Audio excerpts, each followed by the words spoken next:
जय हिंद दोस्तों। आइए आज हम सीखते हैं रीजनिंग के कुछ क्वेश्चन, जैसे कि फिगर काउंटिंग। कि किसी भी चाहे त्रिभुज की काउंटिंग करनी हो या चतुर्भुज की काउंटिंग करनी हो, कितने वर्ग हैं या कितने आयत बन रहे हैं, उनकी संख्या निकालने के लिए हम कुछ पढ़ते हैं। यहाँ पर एक फॉर्मूला लिखा हूं मैं कि n भुजा वाले बहुभुज में आंतरिक कोणों का योग, जो आंतरिक कोणों का योग होता है उसके लिए फॉर्मूला क्या है, n-2 इंटू 180। n-2 इंटू 180 से आंतरिक कोणों का योग निकल जाएगा। जैसे यदि क्वेश्चन पूछा जाए कि ऐसा बहुभुज जिसमें 5 भुजाएं हों, 5 भुजा वाले बहुभुज, अगर मैं बात करूं 5 भुजा वाले बहुभुज में आंतरिक कोण कितना होगा, तो इसके लिए हम n की वैल्यू क्या रखेंगे, 5 रखेंगे। फॉर्मूला हमारे पास है, तो 5 - 2 इंटू 180, इसकी वैल्यू कितनी आ जाएगी, 3 इंटू 180, तो 18 × 54, 540 डिग्री। अर्थात ऐसा बहुभुज जिसमें 5 भुजाएं होंगी उसके आंतरिक कोणों का योग 540 अंश। जैसे हम जानते हैं कि त्रिभुज के तीनों आंतरिक कोणों का योग 180 अंश होता है, ऐसे ही यदि 5 भुजाओं वाला कोई बहुभुज हो तो उसके आंतरिक कोणों का योग कितना होगा, 540 अंश होगा। अगर मैं बोलूं कि 8 भुजा वाले त्रिभुज या 8 भुजा वाले बहुभुज के आंतरिक कोणों का योग, तो जो 8 भुजा वाला बहुभुज होगा उसके आंतरिक कोणों का योग भी हम इसी फॉर्मूले से निकालेंगे, 8 - 2 इंटू 180 डिग्री। अब इसको हम सॉल्व करेंगे तो 6 × 180 आ जाएगा। अब इन दोनों को हम हल करेंगे तो 1080 डिग्री। इसका मतलब जिसमें 8 भुजाएं होंगी, ऐसे बहुभुज पे के आंतरिक कोणों का योग जो होगा वह कितना होगा, 1080 अंश का होगा। ऐसे ही हम आगे बढ़ते हैं।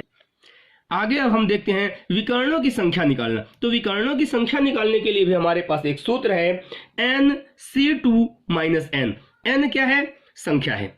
अब n संख्या है, तो अगर हमसे क्वेश्चन ये पूछा जाता है कि 20 भुजा वाले जो बहुभुज है उसमें कितने विकर्ण होंगे, अगर क्वेश्चन हमसे पूछा जाए कि 20 भुजा वाले बहुभुज में कितने विकर्ण होंगे, तो आइए देखते हैं कैसे निकालेंगे। 20 भुजा वाले बहुभुज में विकर्णों की संख्या, तो विकर्णों की संख्या का सूत्र तो हमारे सामने है ही।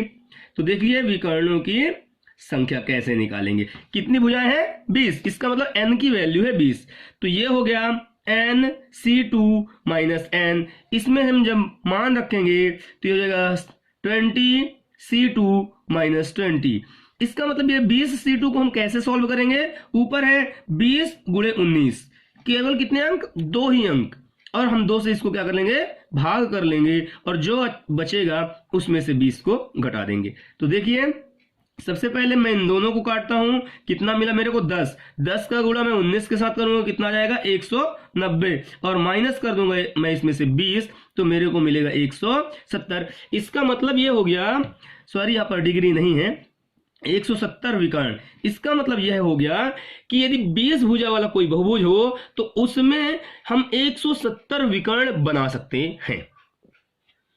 ऐसे ही मैं एक अगला क्वेश्चन लेता हूं कि चतुर्भुज में कितने विकर्ण खींचे जा सकते हैं। तो चतुर्भुज में कितने विकर्ण खींचे जा सकते हैं, इसी फॉर्मूले से nc2 - n। अब चतुर्भुज है, इसका मतलब इसमें 4 भुजाएं हैं, तो मैं n की वैल्यू क्या रखूंगा, 4। 4c2 - 4, तो यहां पर 4 इंटू 3 डिवाइडेड बाई 2 - 4, तो 4 से 2 से 4 को डिवाइड करेंगे, 2 आएगा, 3 2 जा 6 - 4 इज इक्वल टू 2।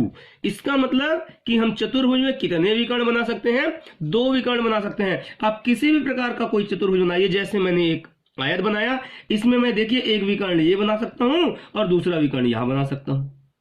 इसके अलावा मैं कोई तीसरा विकर्ण नहीं बना सकता। इस प्रकार चतुर्भुज में विकर्णों की संख्या 2। अब हम बात करेंगे त्रिभुज में कितने विकर्ण बन सकते हैं।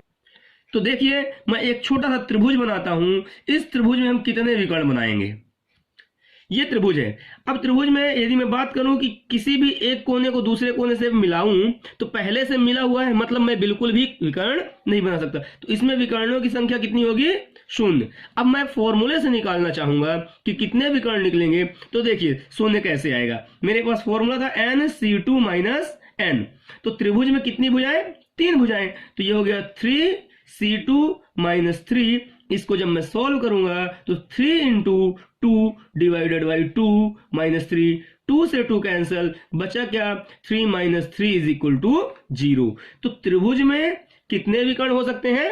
0 विकर्ण हो सकते हैं। इसी प्रकार से हम कितने भी बहुभुज वाले डायग्राम हो, हम सभी में विकर्णों की संख्या ज्ञात कर सकते हैं। यदि हम बात करें अभी कि हम 10 भुजा वाले बहुभुज में, कितनी भुजा वाले बहुभुज में? 10 भुजा वाले बहुभुज में यदि हम विकर्णों की संख्या निकालेंगे तो कैसे निकालेंगे? तो देखिए 10 भुजा वाला बहुभुज, तो 10 भुजा वाला बहुभुज यदि मैं बात करूंगा तो NC2 माइनस n, इसमें आ जाएगा 10C2 minus 10 means 10 into 9 divided by 2 minus 10, 2 से 10 को डिवाइड कर दूंगा आ जाएगा 5, 5 से 9 को मल्टीप्लाई करूंगा तो 9 5 जा 45 माइनस 10 इज इक्वल टू 35। इसका मतलब एक ऐसी आकृति जिसमें 10 भुजा है, तो उस आकृति में हम कितने विकर्ण बना सकते हैं? 35 विकर्ण बना सकते हैं। अब हम देखते हैं त्रिभुजों की संख्या गिनना। कोई आकृति दी हुई है, इसमें कितने त्रिभुज होंगे, इसके लिए बहुत ही सरल सा तरीका है, आपको गिनना भी नहीं पड़ेगा। देखिए हमारे पास एक त्रिभुज है, इस त्रिभुज में काउंटिंग कर लीजिए 1 2 3 और 4। अधिकतम संख्या क्या है? 4। यदि इस 4 में मैं इसके आगे वाली संख्या को जोड़ दूं, इसके आगे वाली संख्या को जोड़ दूं और जो भी आए इसमें यदि मैं 2 से भाग कर देता हूं तो मुझे त्रिभुजों की कुल संख्या मिल जाएगी। अब इसमें देखते हैं कितने त्रिभुज हैं। 5 4 9 और बटे 2, लेकिन यहां पर देखिए 5 4 9 बटे 2 कितना आएगा? देखिए सॉरी, यहां पर जोड़ना नहीं था, यहां पर गुणा करना था। तो 4 5 जा कितना आएगा? 4 5 जा 20। अगर मैं 20 में 2 का डिवाइड करता हूं तो कितना मिला मेरे को? 10। तो जो 10 है इसमें कितने त्रिभुज होंगे? जो आपके सामने आकृति उपस्थित है इसमें होंगे 10 त्रिभुज। अगर मैं एक और त्रिभुज बना देता हूं, देखिए एक मैं बड़ा सा त्रिभुज बनाता हूं। अब इसमें यदि मैं बात करूंगा कि कितने त्रिभुज हो सकते हैं, त्रिभुजों की संख्या कितनी होगी, तो वो भी हम कैसे निकालेंगे? ठीक इसी तरीके से गिनती करके कि संख्या लिखेंगे और उससे एक ज्यादा को जोड़ देंगे। देखिए कैसे, 1 2 3 4 5 6 7 और 8। अगर यहां पर 8 आया है तो मैं ये करूंगा 8, इससे एक अधिक की संख्या लूंगा जो है 9, और जितना भी आएगा उसमें मैं 2 का क्या कर दूंगा? भाग कर दूंगा।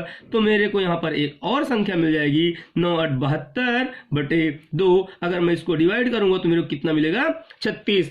अगर मैं इस पूरे त्रिभुज में गिनूं कि कितनी त्रिभुज हैं तो शायद मेरे को 5 मिनट लग जाएगा गिनने में और सही मान नहीं मिलेगा। इस फॉर्मूले से हमें सही मान मिल गया कि इसमें कितनी त्रिभुज होंगी? 36 त्रिभुज होंगी। कहने का सीधा मतलब पहले आप उसमें गिनती गिनिए कि कितना है, और जो अधिकतम संख्या आती है उसमें एक जोड़ करके उसी संख्या के साथ गुणा कर दीजिए, जो आएगा उसके साथ 2 का भाग कीजिए, आपको त्रिभुजों की संख्या मिल जाएगी। चलिए इसी के अगले क्रम में एक और क्वेश्चन देखते हैं हम। उसमें भी कुछ ऐसा ही है, बस उसको बीच से क्रॉस बना दिया गया है, अर्थात एक एक्स्ट्रा त्रिभुज बना दिया गया है। तो कितनी संख्या हुई? जैसे कि ये लिखा हुआ है। अब इसमें हमने बनाया 1 2 3 और एक 4। कितनी संख्याएं हैं इसमें? तो है 1 2 3 4। हमें 4 त्रिभुज दिखाई दे रहा है और एक बड़ा वाला मिलाकर कितना हो गया? 5 त्रिभुज।